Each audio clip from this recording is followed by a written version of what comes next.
മക്കളെ നമ്മളിപ്പോൾ ഉള്ളത് ഇന്ത്യ ഭൂട്ടാൻ ബോർഡറിൻ്റെ അവിടെയാണ് കേട്ടോ. ഇവിടുന്ന് കുറച്ച് ദൂരം കൂടെ പോയി കഴിഞ്ഞാൽ നമ്മൾ ഭൂട്ടാനെത്തും.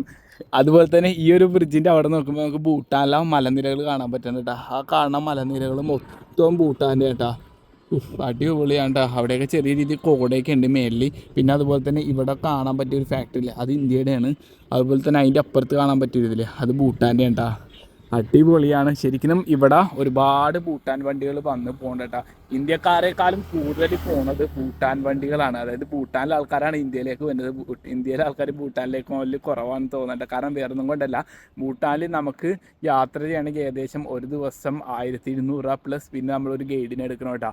അപ്പോൾ അതിനും വേറെ റേറ്റ് ആവും. അത് കുറച്ച് എക്സ്പെൻസീവ് ആണ്. അതുകൊണ്ടാണ് ഭൂട്ടാനിലേക്ക് ഇന്ത്യക്കാർ പോലും വളരെ കുറവാണെന്ന് എൻ്റെ ഒരു ഐഡിയ പറയാൻ കേട്ടോ. അതുപോലെ തന്നെ ഭൂട്ടാനിലെ ആൾക്കാർക്ക് ഇന്ത്യയിലേക്ക് വരാൻ വലിയ പ്രയാസങ്ങളൊന്നുമില്ല കേട്ടോ. അവർക്ക് കാറിനൊക്കെ വന്ന് സഞ്ചരിക്കാം, അതുപോലെ സാധനങ്ങളൊക്കെ എടുത്തിട്ട് പോകട്ടെ.